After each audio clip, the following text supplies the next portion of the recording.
Good evening అండి. గఫూర్ గారు, ఇప్పుడు టీటీడీ యొక్క నిర్ణయం తీసుకున్న నిర్ణయాన్ని కానీ లేదంటే తెలంగాణ ప్రజాప్రతినిధులు ఎవరైతే ఉన్నారో వాళ్ళ రికమెండేషన్స్కి వాల్యూ ఇప్పుడు ఇవ్వడం లేదు అన్న దీన్ని చర్చని మనం ఏ రకంగా చూడాలంటారు? వాళ్ళు తీసుకున్న నిర్ణయం సబబేనా? నంబర్ 1 అండి, నేను జడ్చర్ల మాజీ ఎమ్మెల్యే, కర్నూలు మాజీ ఎమ్మెల్యే ఆంధ్రప్రదేశ్. అది సరి చేసుకోండి. ఓకే.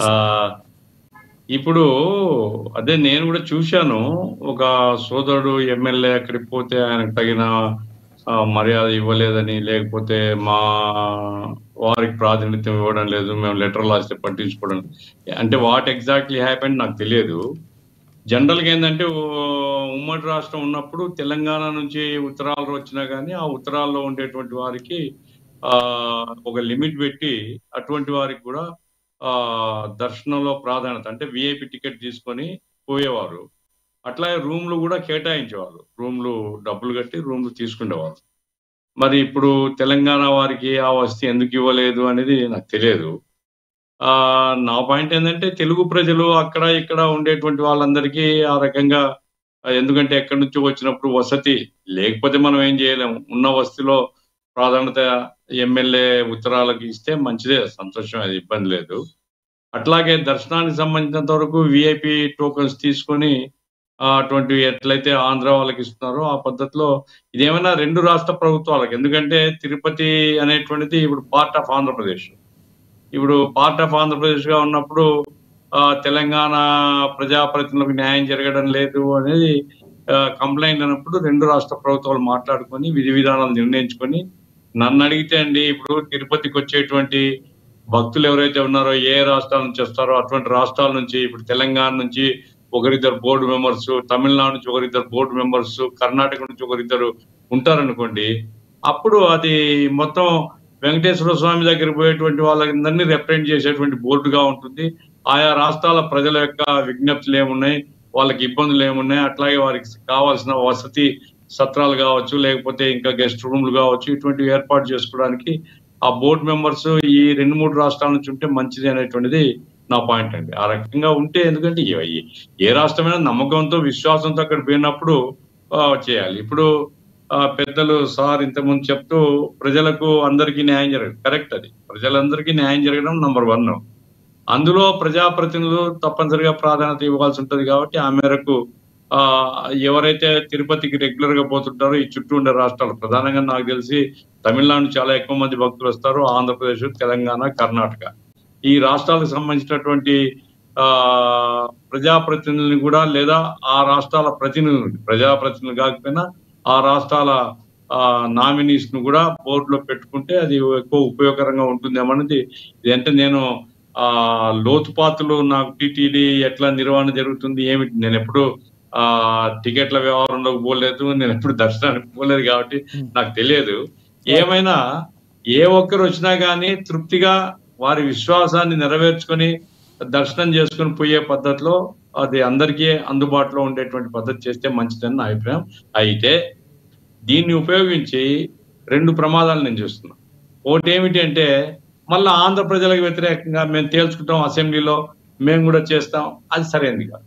ఎందుకంటే ఈ 2 రాష్ట్రాల ప్రజలకు సంబంధించింది ఏముందండి, టీటీడీ యొక్క విధి విధానాలు, అందులో ఏదో మార్పులు చేసుకోవాలంటే 2 గవర్నమెంట్స్ మాట్లాడుకోవచ్చు, వీరు రిప్రజెంట్ చేయొచ్చు, అంతే తప్ప మళ్ళా ఆంధ్రప్రదేశ్ కు వ్యతిరేకంగా కామెంట్ చేయడం అనేది అది అనవసరము. ఆ రకమైనటువంటి ఒక ప్రాంతీయ ఇక్కడ ఒకటి గఫూర్ గారు, మనం ఎదుటివారు కమెంట్ చేసేంత స్థాయిలో మనం ఎందుకు ఉండాలి? ఇప్పుడు మనం ఎవరైనా మన ఇల్లు చక్కగా ఉంటే మన ఎవరు అనేవాళ్ళు ఎవరు ఉండరు. ఇప్పుడు 10 సంవత్సరాల పాటు ఇంతవరకు ఎటువంటి ప్రాబ్లమ్స్ లేకుండా ఉన్న వాళ్ళం, మీరు అన్నట్టు పక్క రాష్ట్రాలు ఉండొచ్చు, తమిళనాడు ఉండొచ్చు, కర్ణాటక ఉండొచ్చు, అవి మన భాషకు సంబంధించినవి కావు. భాషా ప్రయుక్త రాష్ట్రంగా ఒక రాష్ట్రంగా ఏర్పడి కొన్ని కారణాల వల్ల అన్నదమ్ములుగా వల్లే విడిపోయిన మనకి ఇప్పుడే కాదు, లాంగ్ టర్మ్ 100 ఏళ్ళు గడిచినా కూడా ఒకళ్ళ మీద ఒకళ్ళు ఆధారపడి ఉండాల్సి, ఒకళ్ళంటే ఒకరికి ఇక్కడి నుంచి అక్కడికి ఎంత దూరం, అక్కడి నుంచి ఇక్కడికి ఎంత దూరం అనే సారూప్యత అయితే మన తెలుగు రాష్ట్రాల మధ్య ఉంటుంది. మెయిన్ ముఖ్యంగా మనల్ని కనెక్టివిటీ చేసేది మన భాష. ఇలాంటి తెలుగు భాష వారికి సంబంధించి ఈ అవకాశం మన ప్రభుత్వం ఎందుకు ఇవ్వాలి? ఎందుకంటే 10 సంవత్సరాల పాటు విడిపోయాము, ఇప్పటికీ కూడా మనం తెలంగాణ మీద కొన్ని ఆధారపడి ఉంటాము, తెలంగాణ మన మీద ఆధారపడి ఉంటుంది. ఇలాంటప్పుడు ఈ అవకాశాన్ని ఎందుకు ఇవ్వాలి అసలు అని అడుగుతున్నాం. నేను మీ స్పిరిట్ ఏదైతే మీరు చెప్తున్నారో దాన్ని పూర్తిగా బలపరుస్తానండి. రైట్. 2 తెలుగు రాష్ట్రాల మధ్య అన్యోన్యత ఉండాలి. అట్లాగే వెంకటేశ్వర స్వామి దర్శనానికి వచ్చేటువంటి మిగతా రాష్ట్రాల వాళ్ళకు కూడా సానుకూలత ఉండే వాతావరణం, వచ్చిన వాళ్ళు తృప్తిగా పోవాలి. ఏం మాకు అన్యాయం జరుగుతుంది, తెలంగాణ ఈ కర్ణాటక వాళ్ళని పట్టించుకోడు, తమిళనాడు తోసేస్తారు అనే ఫీలింగ్ రాకూడదు. కాబట్టి అందరి వాడు ఇప్పుడు దేవునికి ఏమి ప్రాంతీయ విభజన రాష్ట్రాలు ఏం లేవు కదా. కాబట్టి ఆ పద్ధతిలో తిరుపతి దేవస్థానం నిర్వహించాలి. అయితే తెలంగాణ ఎమ్మెల్యేల ఉత్తరాలకు ఇవ్వాలని నాకు తెలియదు. ఎందుకంటే గతంలోనేమో అందరికి ఇచ్చేవాళ్ళు.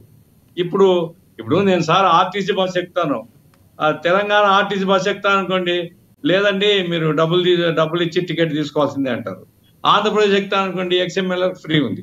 అంటే రాష్ట్రాలు ఏర్పడిన తర్వాత ఆర్టీసీ బస్సు ఒకటి గఫూర్ గారు, ఆర్టీసీ బస్సు వ్యవహారము కలియుగ దైవమైన వెంకటేశ్వర స్వామి వ్యవహారం రెండు ఒకటేనా? మీరు వెంకటేశ్వర స్వామిని ఆర్టీసీ బస్సుతో పోలుస్తారా? నేను మిమ్మల్ని బలపరుస్తున్నా అండి. విధి విధానం ఎట్లా నాకు తెలుసు. గవర్నమెంట్స్ మాట్లాడుకోవాలా. ఇప్పుడు ఇది ఆందోళన చేసి మా తెలంగాణకు అన్యాయం జరుగుతుంది చెప్పాల్సిన విషయం కాదు. అప్పుడు తెలంగాణ ప్రభుత్వం, ఆంధ్ర రాష్ట్ర ప్రభుత్వం మాట్లాడుకొని ఉభయ తెలుగు ప్రజల మధ్య అన్యోన్యత ఉండాలి. వీళ్ళు ఇక్కడికి వచ్చినా, ఇక్కడ నుంచి భద్రాచలం పోయినా, ఎక్కడికి పోయినా తెలుగు ప్రజలందరూ ఒకటే అనేటువంటి వాతావరణాన్ని ఏర్పాటు చేసేటువంటి పద్ధతిలో ఉండడం మంచిదని నా అభిప్రాయం. రైట్. అంటే రీసెంట్గా మా తెలంగాణ నుంచి కాంగ్రెస్ ఎమ్మెల్యే అనిరుద్ రెడ్డి, ఎమ్మెల్సీ బల్మూరి వెంకట్లు కూడా అక్కడ ఆయన దర్శనానికి వెళ్ళారు. వెంకటేశ్వరుని దర్శనానికి వెళ్ళి బయటకు వచ్చిన తర్వాత మీడియా ముఖంగా వాళ్ళు కొంత అసహనం వ్యక్తం చేసిన పరిస్థితి. అదే నేను చూశాను కదా. చూసి వాళ్ళు ఏమన్నారు, అంతవరకు మాకు ఇక్కడ మాకు ప్రాధాన్యత ఇవ్వాలి అనేటువంటి డిమాండ్ రీజనబుల్ డిమాండ్. కానీ అదే సమయంలో మేము కూడా తేల్చుతున్న శాసనసభలో పెడతాం మేము తెలంగాణ సంగతి, అది అనవసరమైంది. ఎందుకంటే ఒక చోట సమస్య ఉంటే దాన్ని పట్టుకొని మళ్ళీ ప్రాంతీయ విద్వేషం అనేటువంటిది ఎవరు రెచ్చగొట్టినా, ఎవరు దాన్ని ముందు పెట్టినా తప్పే. అది ఆ రకంగా తెలంగాణ సోదరులకు సగౌరవంగా సమాన స్థాయిలో ఇవ్వాలి అనేటువంటిది నేను పర్సనల్గా ఫీల్ అవుతున్నా. అయితే విధి విధానాలు TTD Devasthanam under the control of Andhra Pradesh government. కాబట్టి తెలంగాణ గవర్నమెంట్, ఆంధ్రప్రదేశ్ గవర్నమెంట్ మాట్లాడుకుంటే సరిపోతుంది. పెద్ద తగాదా పడాల్సినటువంటి విషయం ఏం లేదు దీంట్లో. ఇప్పుడు హుండీ పెడతారు, తెలంగాణ వాళ్ళు కూడా హుండీలు వేస్తారు కదా, అట్లాగే మిగతా రాష్ట్రాల వాళ్ళు కూడా ఇస్తారు కదా.